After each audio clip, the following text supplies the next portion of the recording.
ตับซึกหลักแข่งในสังว่าตึกกันยื้อกันเพราะว่าในจึงไลว่าเป็นตับซึกอันซึกมันเขากูเตจุ่มหนึ่งย้อนเพราะว่าสังว่ายื้อกันตึกกันในเขาอำลาลีซุมปล่อยตึกอันซึกมันเขาไล่ต่อสู้จุ่มซึกอยากแข่งนั่นจุ่มซึกมันใจเอ็นแห้งตั้งนำสีตาไล่เตอร์เคิกป้าเอ็นแห้งซึกมันเขาขึ้นเอ็นแห้งเขาก็ไล่ลู่ซุ่มตั้งนำ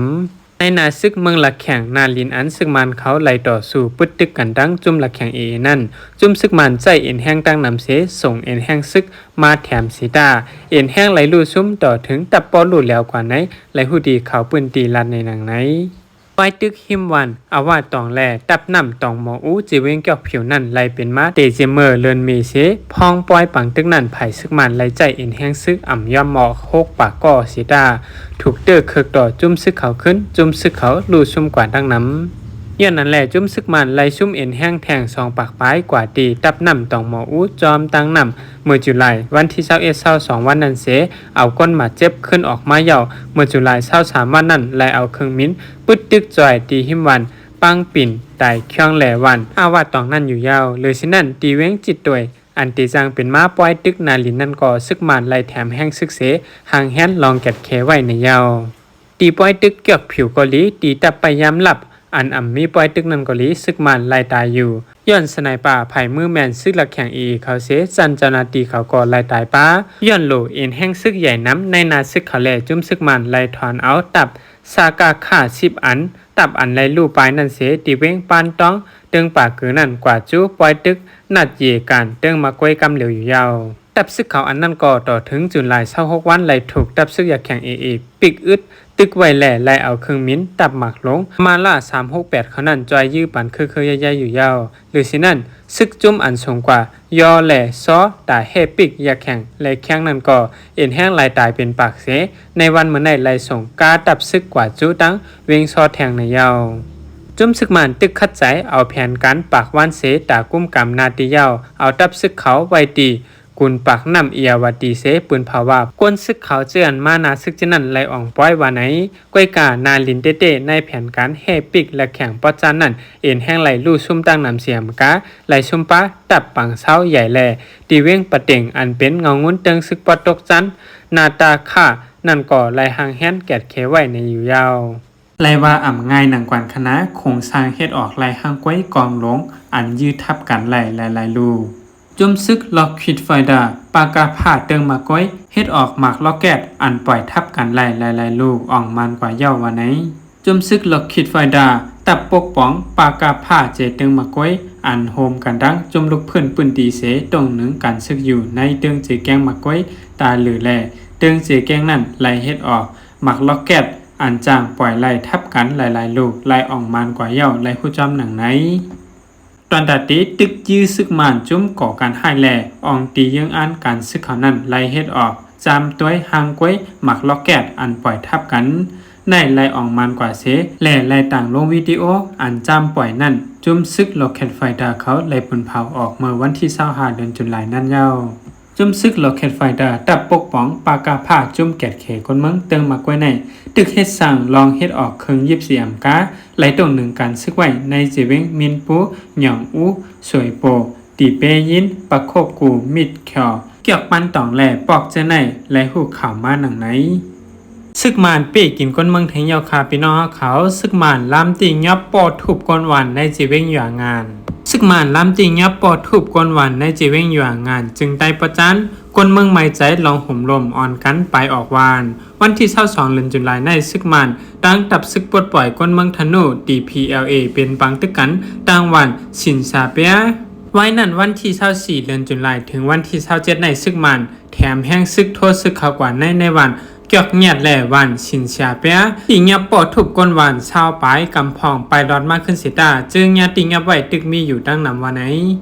ก้นใจปืนตีลันในที่ห้องกันข่าวพุทธฮอกว่าหันก้นวันตีไหลก่ออ่ำว่ายิ่งอ่ำว่าใจปอดทุบตีเงียบกว่าก้นวันกำพองก่อไปออ อันตีไหลเจนั่นซึกมันกว่าค้างไว้ตีจะรอบแก้วหมุนเจ้าค่ะมังเจอห้องกว่าตีไหลก็อ่ำหู้ยาววันไหนไหลหูบาตับซึกมันเอาเอ็นแห้งจาม3ปากก็โทษซึกเข่าศอกในเฮิรนหลายๆหลังตีวันเกี่ยวเนี่ยเส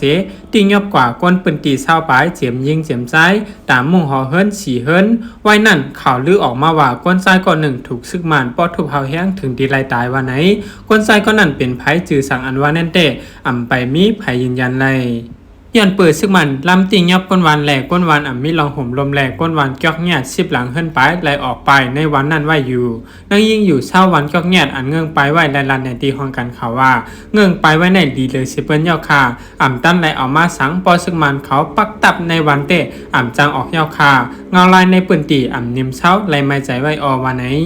เกี่ยวกับรองในผูกขันปากตับซึกเกตเคเจอร์จัทนูDSNTA ลั่นในที่ห้องกันเขาพุทธฮอกว่าย่ำเหลียวไผ่ซึกมันเอาแห้งอึดเฮ็ดไว้เงาลายมันเห่าแห้งไว้ปอแคมยาววันนี้ตอนหนังนั้นก็หนังเก่าป่นมาหลายวันนั้นก็ซึกมันติงยับก้นวันกอกแงดหาก็เจอเขาถูกส่งตัวกว่าพึกสอนกันซึกย่ำเหลียวตั้งวันกอกแงดนั่นซึกมันปักตะไว้เสตรงหนึ่งกันซึกไว้ในปืนตีนั้นซ้ำมีไว้ป้าจุ่มลูกเพื่อนหลายๆจุ่มแทงแหลกก้นปืนตีไม้ใจลองห่มลมกันไว้ในจีเว้งอย่างงานนั่นจุ่มลูกเพื่อนมีหลายๆจุ่มตรงหนึ่งอยู่เศร้าไว้เหมือนหนังตับซึกปลดปล่อยก้นเมืองธนูตี PLA ตับซึกเกตเคเซอร์ซัตธนูตี SNTA และตับกอง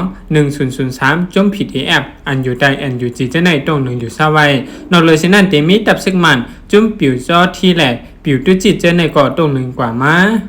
เรียนมาซ่องไว้เสหม้อแห้งไว้ก็ไล่ในขวาในไทยเขาเลือใจค่า5นั้นก็แห้งการยันเมืองเลือใจค่า5พี่น้องเขาว่าจังเฮ็ดหือขะไหนตาสิว่าอยู่เมืองเปินก้นไทยเขาโทษแจงเจ้าหน้าที่เนี่ยค่ะแห้งการยันเมืองมันเขาอ่อนการเรียนมักซ่องไว้ที่ห้องแถวอ่อนกันเรียนเกี่ยวๆมนเสหุ่นโคเสียงซ้ำหลังในแลไล่ถูกแง่ก้นไทยเขาอันอยู่หิมห้อมนั่นโทรแจ้งเจ้าหน้าที่เขาให้เขามากดทัดด้วยเจ้าหน้าที่เขาก็ไล่ห้องเอาแห้งก้นเขาตั้งนำเสไล่เขามากดแจดทัดด้วยยอบเสแจดเดียวเขาด้วยก็มีไผกินยามาสีก่อนหนังก่อนนะคะว่าเช่นบ่ว่าเขาเจ้านั้นก็อ่อนกันมีวัดห้างไผห้างมันแลเจ้าหน้าที่เขาก็จังไล่ปรับไม้เงินเสปล่อยมาห้างไผห้างมันขึ้นพอมาอยู่เมืองเปิ้นเสเสียงหลังอุ่นอันหุ่นฮวาเตก็แต่เหลียวเตแลบไหลยอขนอจางไหลเสียงเงินย่อนมันขนาเมื่อเปิ้นมานั่นก็มีแห่งการยันเมืองเขาอ่อนกันกินเกี่ยวเสียงหลังเสียวก็ถูกคนไทยยื้อตาย3ก็ลูกก่อนค่ะ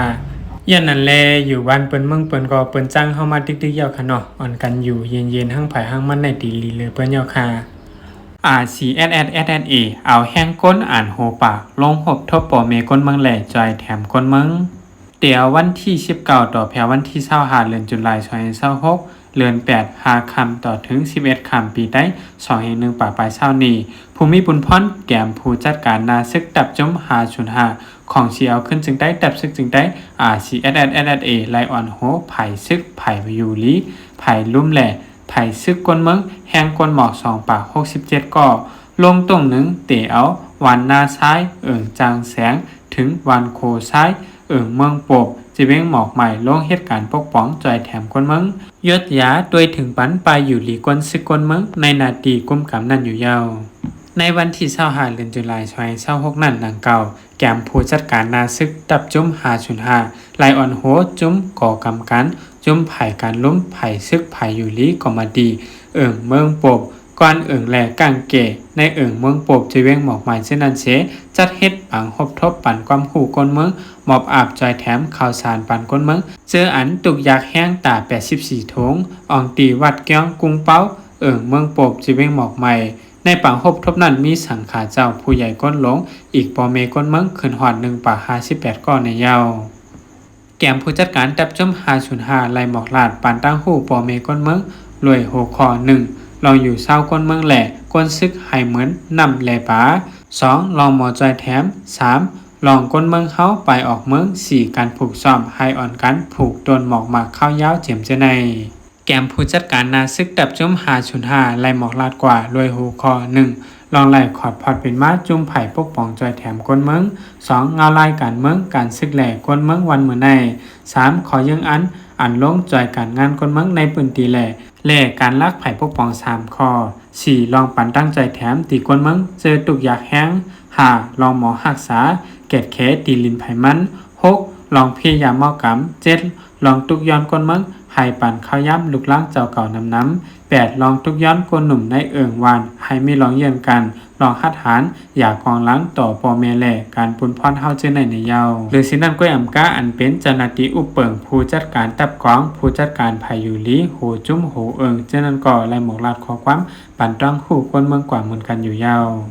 เฮามาถ่อมยินด้วยข่าวมันข่าวตียับคนไทยพองคณะจุวงวังในเตก็เฮากลุ่มไล่ยินว่าคนไทยเขาเหลหาแจงเสียก็ตียับแห่งการยานเมืองอยู่ที่คณะมีคนเมืองไทย4ก็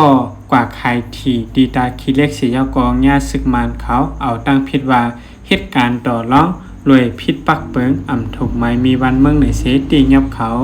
มีคนไทยมาขายที่ลงปองจึงไทยดีตาคิเล็กนั่นตีเป็นคนยิง2ก็คนจ่าย2ก็ตั้งหมดตีมี4ก็ญาตินาตีซึกมันเขายับไว้ในค่าตีตาคิเล็กในป้อจำวันที่ไทยที่ลงปองจึงไทยที่ออกนั่นใกล้ๆมีคนไทยเขาคำมาผังเมืองมาในเสมาหาขายที่ที่ในเลวาน้ำเตคณะยันเปิดว่าอ่ำมีไว้อาขว้างตีเจ้านาตีเขาแลปองว่าเป็นการอันพิษปักเปิงขนอก